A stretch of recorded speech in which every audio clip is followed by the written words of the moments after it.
All right. Hello, everybody.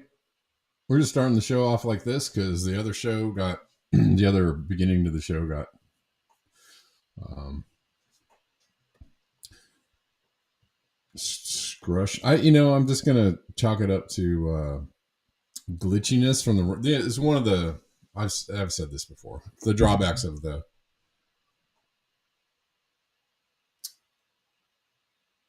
Rumble Studio is that if something glitches out, I can't refresh it. So thanks for making your way back here, guys. Sorry about all the problems. It's not, it's happened, once before, I guess, where just everything went off. So the Rumble Studio has its problems. And one of the main ones is I can't refresh the stream. On StreamYard, I can. If something goes down, I can refresh the stream and it usually just stays going. But not so much with Rumble. Anyways, here we go. We're restarting the show. And just to make sure it has nothing to do with the content I was talking about, we talked about, and I'll show the, just for content's sake. Let's see if where I can play this again. I was playing this video and this gentleman is just alerting. That's all he's doing is alerting people to what's happening.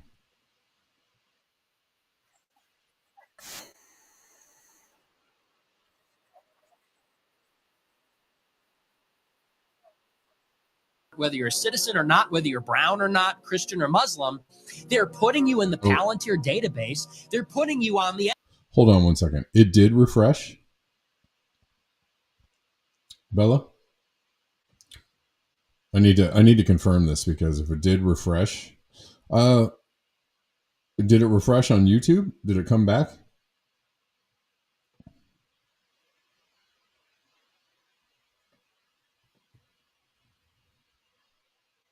Because I tried to refresh the stream, but I don't know if there was have I waited long enough for the lag to see if I came back to everybody. The thing is too, is if I refresh on the Rumble stream will refresh, but I don't know that like it cuts off the Rockfin stream. And I think that's happened before too, where I've refreshed the Rumble stream, it cut off the Rockfin stream like forever. And I don't know if it really comes back on YouTube or not, but if it came back on YouTube, that's something to know. Anyways, we'll play the rest of this and we'll move on to other things. Enemies list. You don't see a problem with that? A Muslim is being deported for criticizing Israel, and people go, that's fine. Oh, yeah? I'm going to support that enthusiastically because I'm not a Muslim on a visa. Okay, so do you not see where this is going to go? Surely, certainly, law enforcement and surveillance tools that were created to spy on Muslims have never been used against right-wingers. That's never happened. You're telling me that law enforcement and the intelligence agencies are going to bypass the Constitution and infringe on the civil liberties of Muslims in the name of terrorism, and you think they might eventually use that against right-wing extremists? That's preposterous. That has never happened before. Oh, yeah, except that's exactly what happened after January 6th. That's exactly what happened during COVID. That's exactly what happened after Trump got elected the first time. Yeah. Anyways, as I was saying in the other stream, I don't know what the end goal of this is. I'm not sure really how far you're going to go with this. Well, Rockfin is back because I started a new stream, Denver. But I was just trying to see if my old stream refreshed. Bella says that it did. Okay. Well, good to know, man. Thank you for letting me know. I guess next time that happens, I'll try to refresh it again and see what I won't end the stream. I'll just refresh it. And now we're like, 30 minutes into my time slot. So anyways, we're starting this show anew, or that, I've already deleted except for on Rockfin, deleted the other show, or the other stream.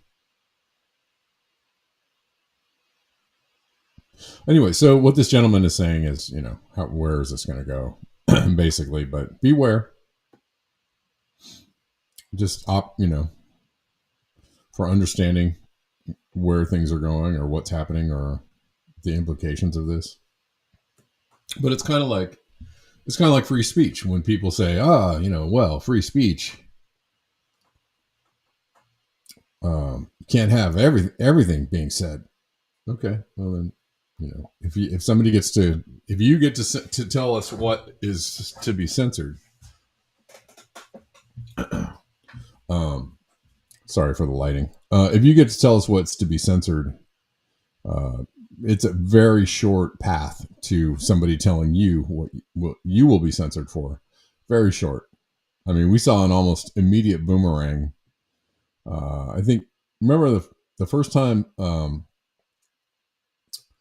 Trump was kicked off of Twitter? This is, way back in the crazy, hazy days of 2020. Or maybe it was 2021. Anyways, there were a lot of people cheering it on and, you go get them. And then almost immediately a bunch of lefty channels were censored, got taken down. Like, pow. Oh, free speech is limited, huh? I guess your speech is limited now. That's how it happens. So, what he's indicating is, if you're cool with, people's constitutional rights being violated, that means you're cool with your constitutional rights being violated. And that is, thank you, Ainsley. I appreciate it. Thanks for hanging out. Thanks for being here.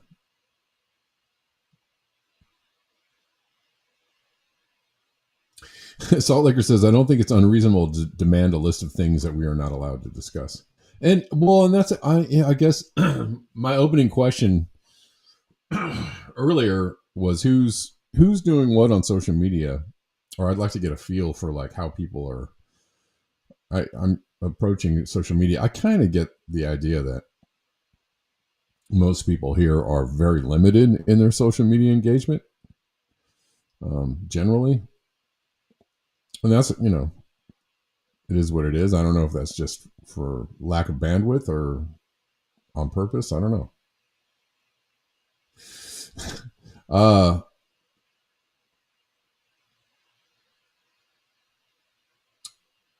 But if this is the case, or if this is the future case, where, do people start self-censoring? Do people start taking down their videos? Do people start deleting their channels? Is that going to help you? If it's like, if it ends up being like, people knocking on your door with handcuffs saying we have evidence of you criticizing Israel, or, showing signs of anti-Semitism, is deleting your channel going to help you? Is, almost anything you can do from right now forward going to help you? Is it helpful in general for people to self-censor? I'm kind of the mind, if everybody's talking about it, what are you going to arrest everybody? Yeah, they're going to make examples of people. They already have. But, it's like, I don't know. But, do what you think is right for you. And I would say, in this lazy, hazy, crazy day and age, I already said that. Lazy, hazy, daisy can only be that we're talking about long ago. We're talking about right now in this very focused time. Unhazy. Excuse me. I would say use caution. And that's okay. I'm telling you to do what's right for you, but tread lightly. Use caution.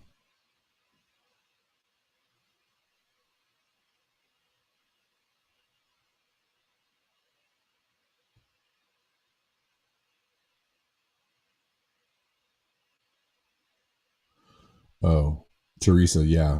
Oh, I see. Yes, you're right. You're right. Hold on one second. I don't know if that one's still going. Let me see if I can get to this one without messing everything up. I think I can. I think the other one has stopped. I don't think anybody's over on that one yet. I really don't know how to tell them. I guess I can delete it. I'll delete it later. They'll figure it out. They'll be here. They'll get here one way or another.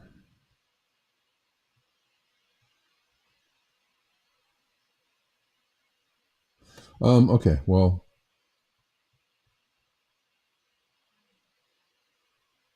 and again, in the first one, I covered the news story that the NSA is warning people to be careful with their messaging apps.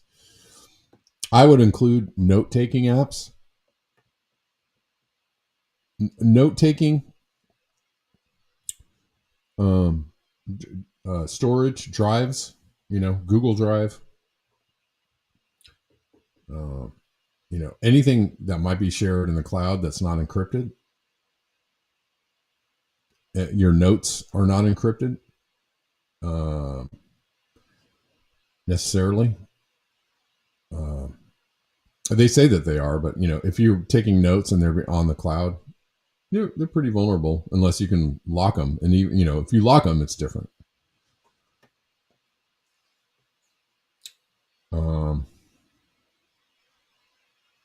Denver, okay. I blame you, Denver, for the last stream going down. No, I'm kidding. These are jokes, comedy jokes.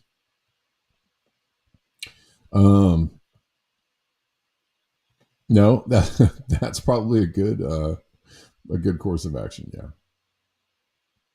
Anything in the cloud. Yeah, I would too. I try to avoid doing stuff in the clouds. Myself. And I'm fixing on avoiding a lot more of things in the cloud. Okay.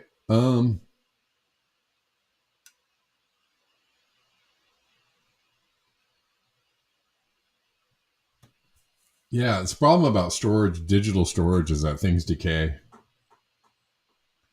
You really got to keep them every couple of years. You got to transfer everything over to something new.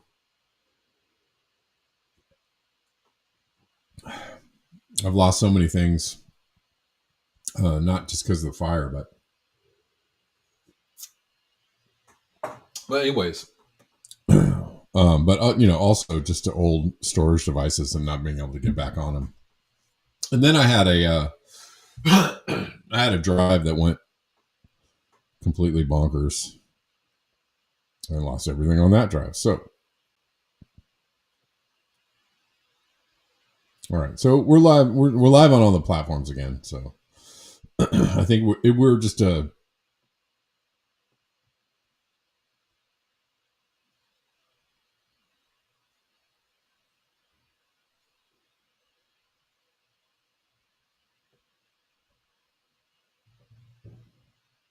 we are the victims of a glitch. Okay. I said we were going everywhere. Anywhere and everywhere. This is James Lee on this is an interesting story, and one that people in California and fire victims should be aware of. Let's see. Specifically, what's not going on. Hold on. Start from the beginning. Come on. And the people can't get in is because the feds, the state, and the city doesn't want you to see what's going on, or more specifically, what's not going on. Nothing has been fucking done. Nothing is getting done, possibly because the private consulting firm that Mayor Karen Bass has hired to lead disaster relief in LA is a criminal organization, literally, that has pled guilty to stealing disaster relief funds. The firm is called Haggerty Consulting. We're talking about over $500,000 in the aftermath of Hurricane Sandy, stolen from people who have just lost everything. They were guilty of submitting falsified lease agreements and also expense claims for lodging and travel. And then they deleted emails and other evidence to try to conceal that fraud. I would say not exactly the ideal hire to do, quote, full project management of the recovery. Now, the question is, why did she do it? Which we can only kind of speculate about since we're not in her head. But if we take a peek into the political donations of one Haggerty Consulting, a pattern kind of emerges, specifically a partisan one. It was also reported that because Mayor Karen Bass declared a state of emergency following the fire, she has the authority to unilaterally award the contract without competitive bidding or a city council vote. Oh yeah, she's also been deleting her text messages. Okay. Yeah, Ainsley, we're going to get to some climate change stuff very soon. That's interesting. I mean, there might be some places where nothing is getting done. There's some places where a lot is getting done. And I don't know. Maybe this is specific to the Palisades. I'm not sure.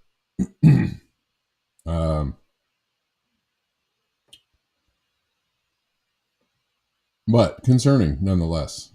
And I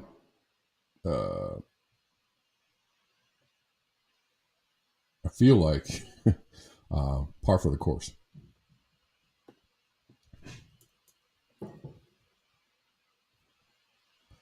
As far as funds in LA and funds in California and funds and helping people and funds and stuff like that.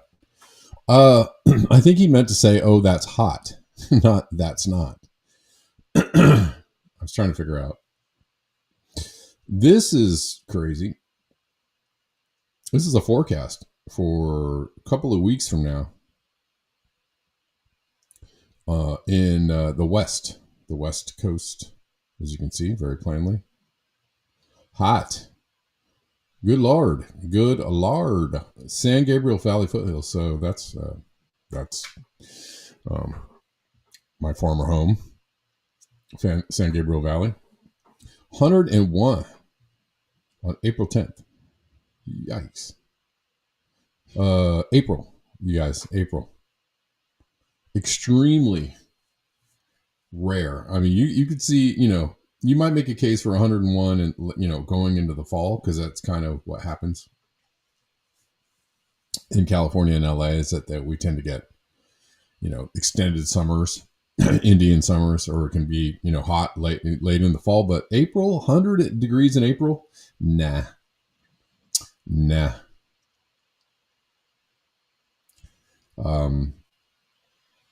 That is not a regular occurrence. I can tell you right now, that's just not a regular occurrence. That's just not a normal thing. 101 is like even probably rare in June. That's like a July, August, September temperature.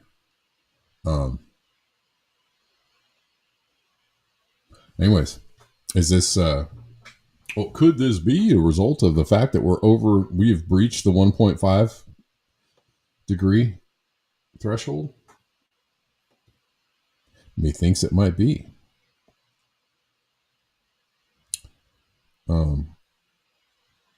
Don't ask about solar maximum, you bonehead. We're not in a solar maximum, you idiot. Anyways. Somebody asking about solar maximum in the comments. Bro. Get it together.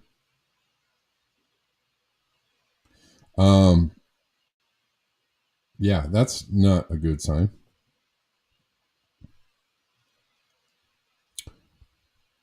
Hold on one second. I had something else here. I actually wanted to go I'm jumping all over the place, and I apologize. Had something here on.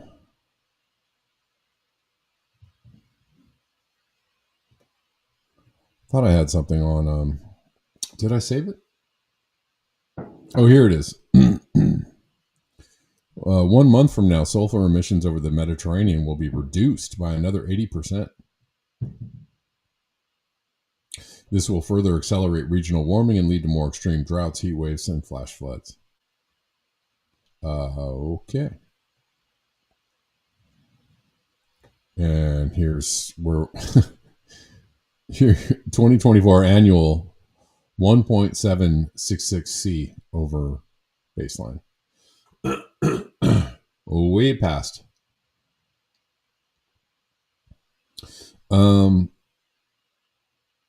That will also add to,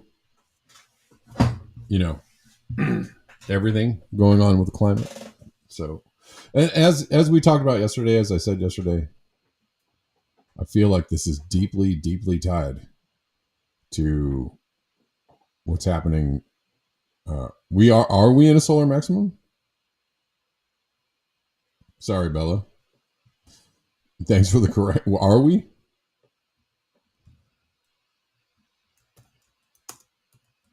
I thought we were in a long-term minimum.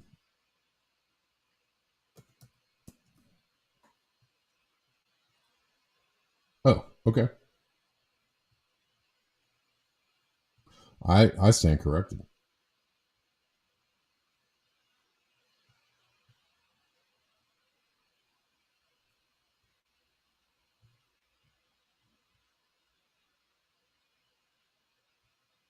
Do you think this is because of a solar maximum, or do you think it's because we're at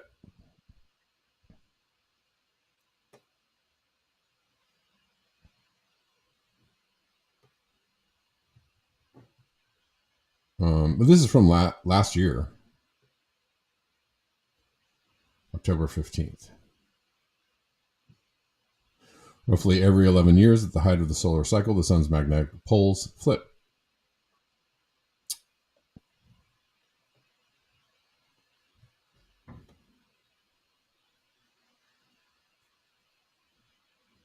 We are at max in that cycle. All right.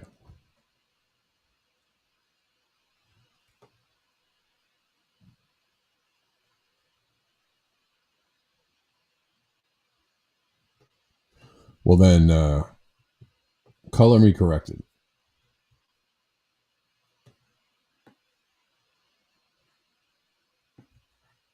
I thought we were in a longer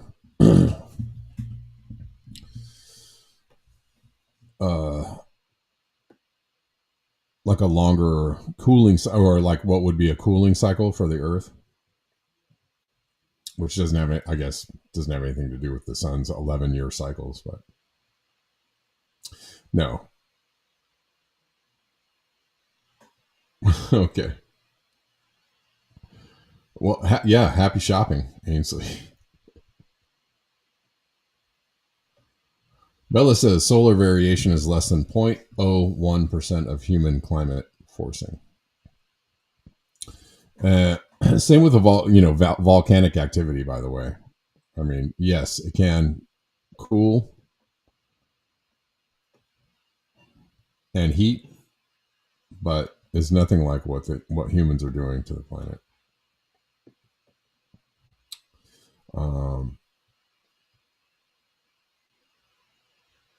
And we are still beyond the 1.5 guardrail. Definitely. All right. Let's continue. We are as I was saying, like I feel like this is a big reason for the mad dash to reshape the planet in the image of the warmongers. The hell?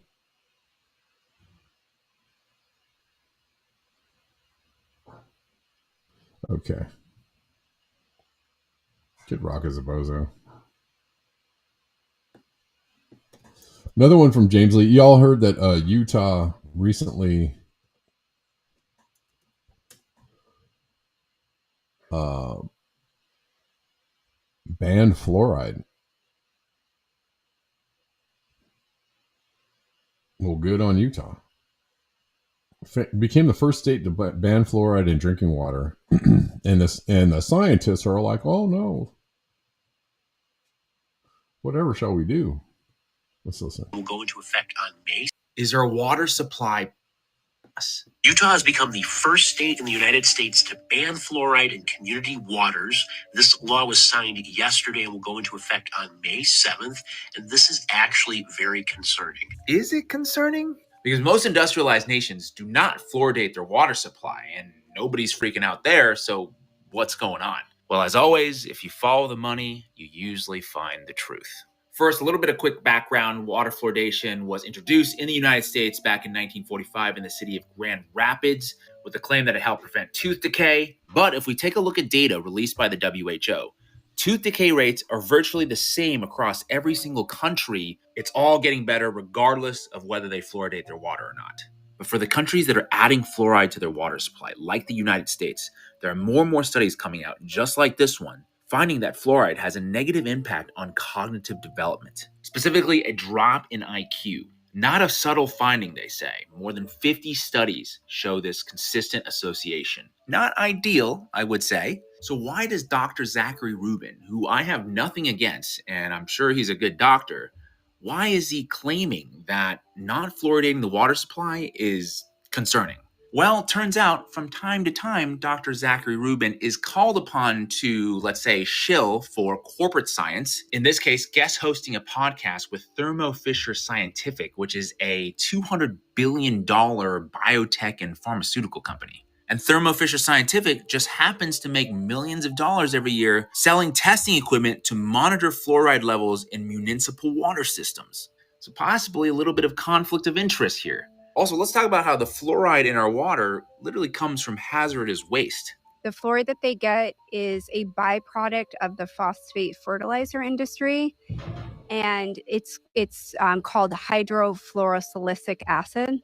So as a byproduct of the phosphate fertilizer industry, it's considered a hazardous waste, and it's very expensive to dispose of. Yeah, this is literally what they're putting into our water supply. In 1983, the EPA called this an ideal solution to a long-standing problem. So since then, companies like Mosaic, which is formerly part of Cargill, has been selling this hazardous waste byproduct to municipalities instead of paying to dispose of it as hazardous waste. And finally, we have organizations like the ADA, the American Dental Association, running cover for these chemical companies, in part because they are funded by those very same companies. And then they're out to defend water fluoridation. And that's how we turn something that I'm sure was once well-intentioned into an industrial complex where we are mass medicating people. But hey, they call me a conspiracy theorist, so what do I know? Well, there's been a court finding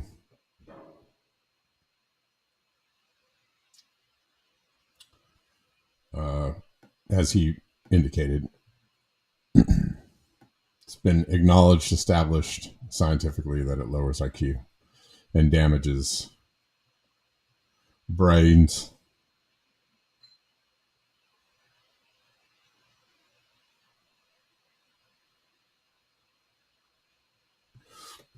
All right, let's keep going.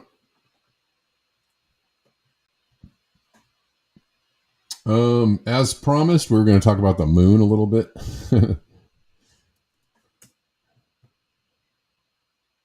Again, this is a topic that people can get very heated about, or there can be debates about it, about the moon and whether we've been there or not.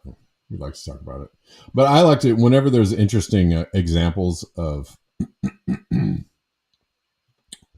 what I would call questionable evidence, I like to show it.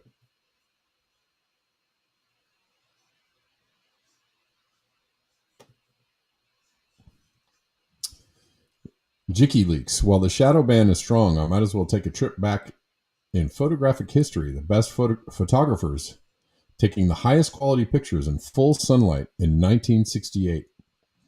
And JikiLeaks drops some facts in this thread.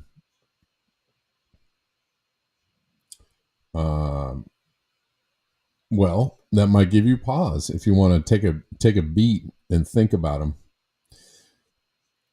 So this is 1968, full sunlight. These are super professional photographies. Professional photographers are the best cameras money can buy. People who have been taking pictures for years. The grain is testament to the labor required to develop the images from the negatives. Manual focus, manual exposure. There was no autofocus or auto exposure on these cameras. Color bleeds and grain are authentic.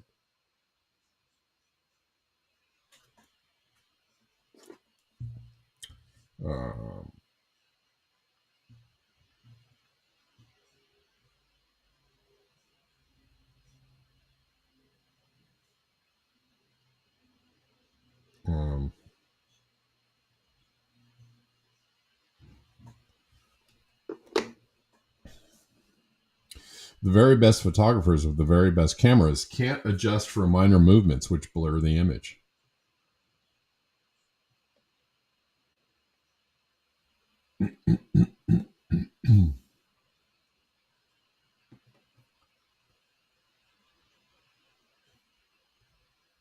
If you have been doing this for years and focus on one place, set the shutter speed very low and have full sun, you might get an image like this. This is leading up to something, okay? Or maybe even this. These cars are traveling approximately 200 miles an hour.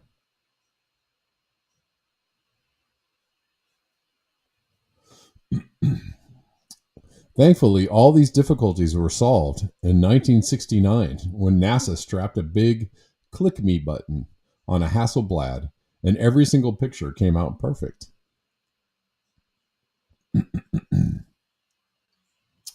Full sun, no exposure adjustment, no autofocus, no viewfinder.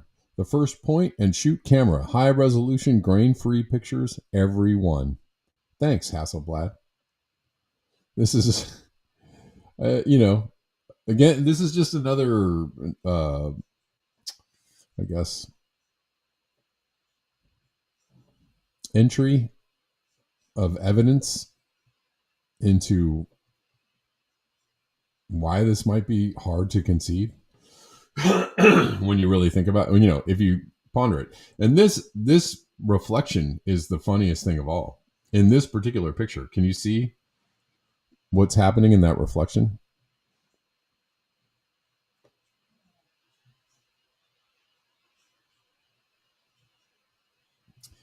There is a person without a spacesuit standing behind what looks like a tripod, taking this picture.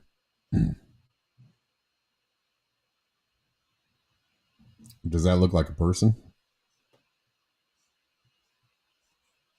Or is it something else? Does that look like a person? A shadow of a person just standing there in pants and a shirt?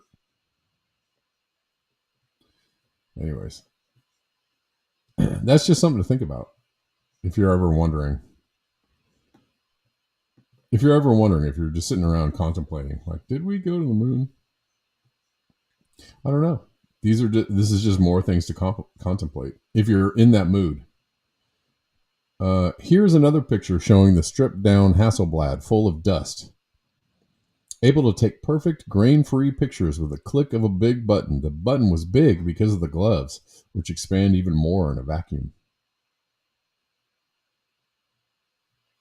This is the picture. Or this is the camera right here, supposedly.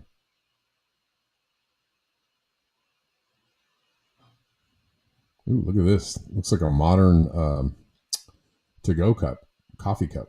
Remember, too, that this is bright sunlight. There are no clouds on the moon. In fact, in the daytime, the surface temperature is 140 Celsius. 140 Celsius. Think about that.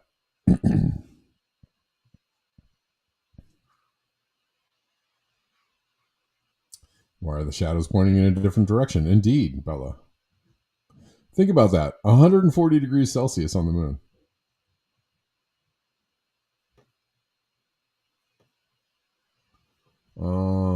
But they were just cruising around and everything was fine and nobody was having any difficulties or discomfort. They stripped the camera down to save weight. That enabled them to fit the lunar buggy in the lunar module. Yep. They just folded it up, put it on there. The moon buggy itself was a feat of engineering. The tires were steel mesh only to withstand the vacuum and 140 degree heat on the surface. It's difficult to make out from the images. Even if it was 140 degrees Fahrenheit, that would be uncomfortable, to say the least. It's difficult to make out from the images, but in fact, the lunar buggy was able to fold up in order to fit into the lunar module, just one of the many essential firsts required in 1969 to get man to drive around on the moon.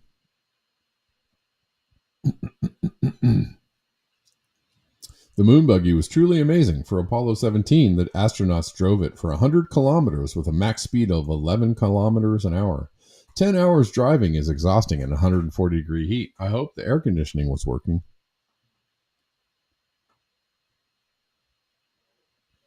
Is this the lunar module? So they folded this bad boy up and put it in there? And the Hasselblad performed brilliantly on all the missions. Here is a close-up of the lunar module, which fit the lunar buggy. 2 astronauts, an 8 kilowatt, 1 mega, what is this, mega flip computer? What's FLP? Help me, please. Computer with guidance and moon rocks. This one is the Apollo 12 version. What is this? A little... What is that? Look at this thing. It's all charred on one side. You know, that proves that it felt some heat.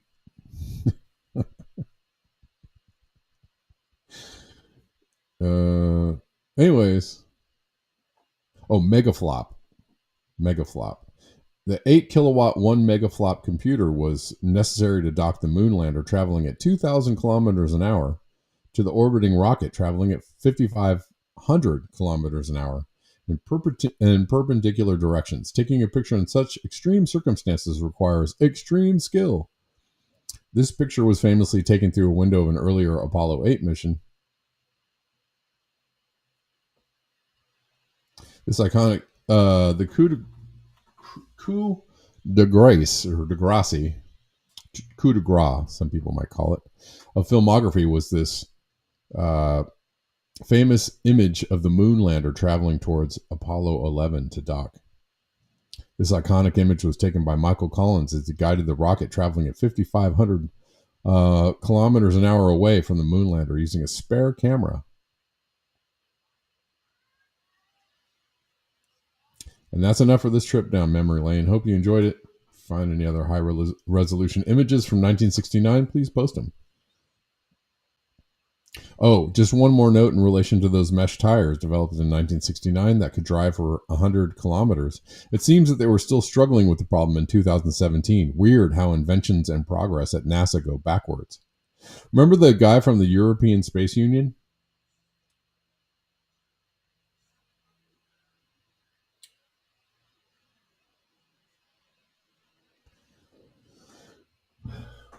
Oh, nice to meet you, Ainsley. Thanks for dropping in. Remember the guy from the European Space Union who said we need to figure out how to get out of lower Earth orbit? We still haven't figured that out. And he said that like a couple of years ago. And everybody, you know, people who were paying attention were like, but what about how did we get to the moon before 30, 40 years ago, 50 years ago? Anyways, whatever. It's just not important.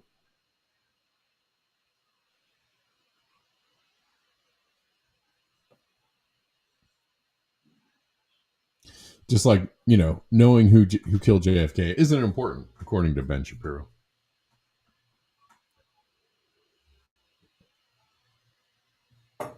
Oh, what else do we need to talk about today? I got to wrap it up pretty soon. We had a big old glitch in the middle. Talked about the moon. Talked about the April heat wave. We talked about, you know, fascist creep. These fascist creeps. Watch your mouth. Hush your mouth. This is pretty funny. Oh my God, he's got a map. How cool. He does have a map. Oh, what? Here's the camera.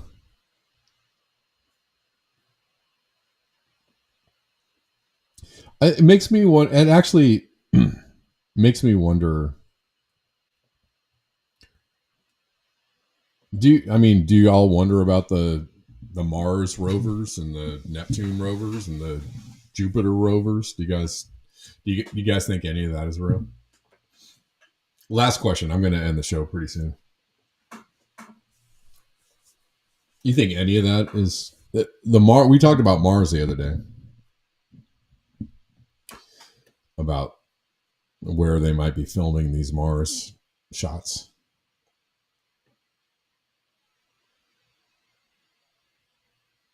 Oh, all good. Well, thanks for joining in the chat, Ainsley. I know that people are out there listening on the low, and that's all good. Do what you got to do. But if you ever want to, don't be scared. Jump in the chat, say hello, at least, top of the morning and all that kind of good stuff. But it makes me, and when I think along that line of, I don't know about any of these, deep space NASA probes. And then you think about Peter Kalmus, who worked at NASA, JPL, right down the street from where I used to live. Famously is the place where they monitor. It's like the base of operations for all these, like, not, you wouldn't call it deep space, but intergalactic voyages or intragalactic voyages. Anyways, far-reaching voyages. We could call them interplanetary. I don't know.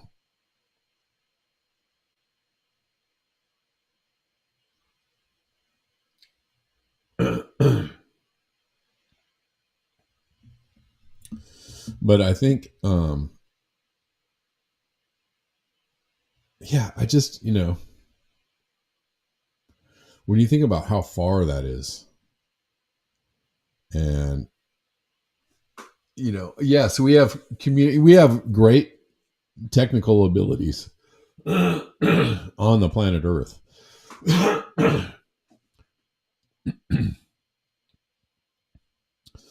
But there are some things we can't figure out how the pyramids were built, but somehow we can send a rover to Jupiter.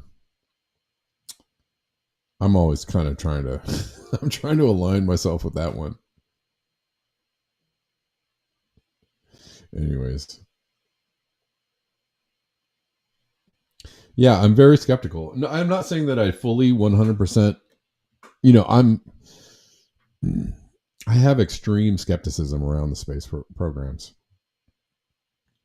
Any of them.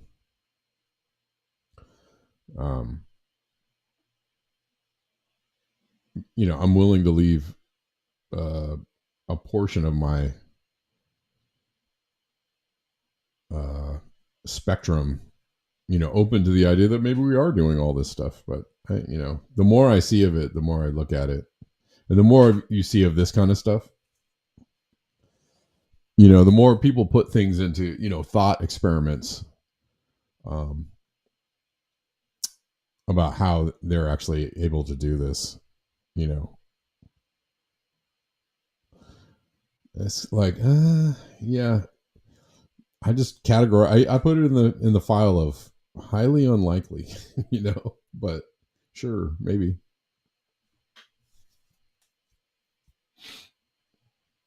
But I remain open.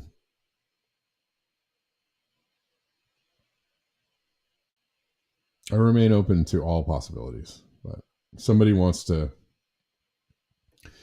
take me on a tour of JPL and, really lay it down how we're communicating with these rovers, millions of miles away across space. Okay. Like, sure. Okay. I'm open. Malcolm Young says convincing Russia we went to space might have saved a war. I think Russia knew we didn't go. I feel like they absolutely knew that we did not go.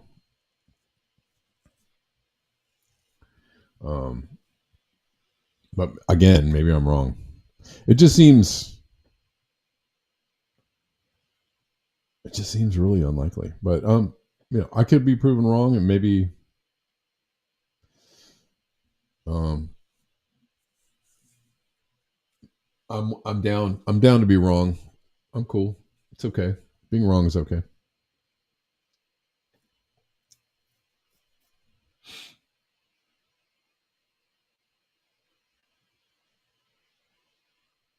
All right, guys. If you like the show, if you want to support the show, if you enjoy hanging out and listening and chatting in the show Monday through Friday for free, I give the show to you for free every day of the week without paywalls or hoops to jump through. You just show up and you watch the show. If you like it coming to you in that particular kind of way, and you want to support the show, there are lots of ways to do it. There are links in the description bar of every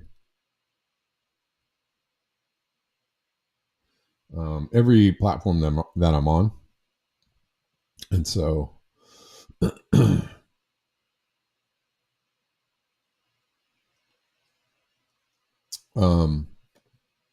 all the usual suspects are there: PayPal, Venmo, CashApp, Zelle.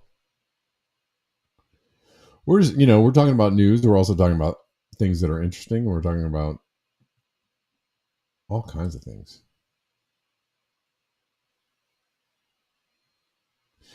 Swami says humans are not allowed beyond low Earth orbit on Rockfin. Gene asks, is that where the ISS orbits? Man, I don't even believe in the ISS, honestly. Or let's say I won't go as far to say as I don't believe it. I'm highly skeptical of the ISS. I'm very, very skeptical. I've seen enough videos of them faking the gravity on the ISS. Have you seen those videos? Yeah. There are plenty of examples that show that even the ISS is like, are you sure? And then there was a video the other day of Joe Rogan going on and on about how Elon Musk saved those International Space Station astronauts. Why isn't this front page news? And I,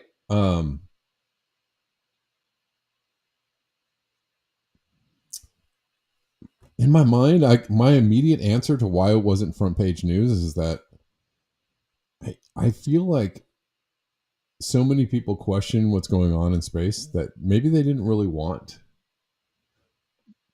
to be so vocal about it, right? They just leave it to the nerds. They leave it to the people that are, I don't know, super into that kind of stuff to like geek out on it, but they don't want to splash too much about it on the front page news, because then people might start thinking about it too much or talking about it too much. Too many people in the comment sections going like, are you sure? Are you sure about that? Right? Even on Joe Rogan, I didn't even go on the comment section of Joe Rogan to see like how many people were like, oh, Elon Musk saved them from the space station? All right, tell me more. Sounds amazing. Okay.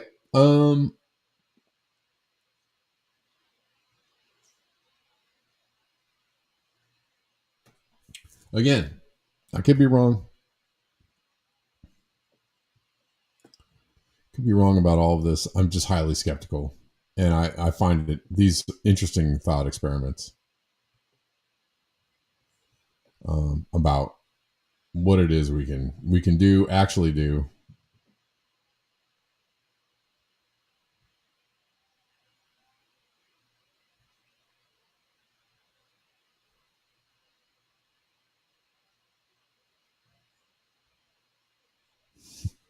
Okay. All right. Thanks, guys. Thanks for being here. Thanks for hanging out. Let's see if I have anybody to thank, and then I'm going to sign off. Yes, we get a little weird here once in a while. It's okay. It's okay.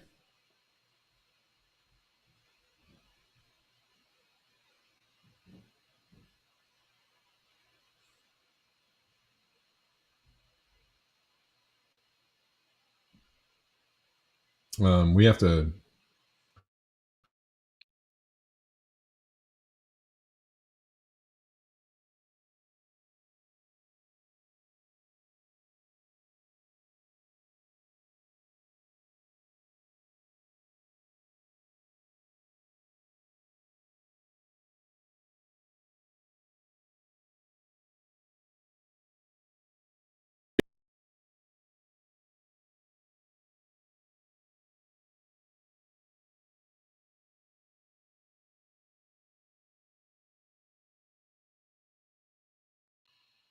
Okay.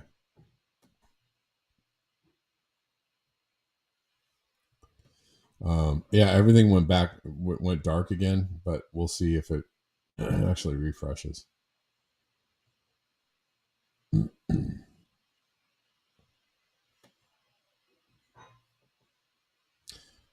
Anyways, I really got to sign off. Thanks, guys, and peace out. Peace to the Middle East.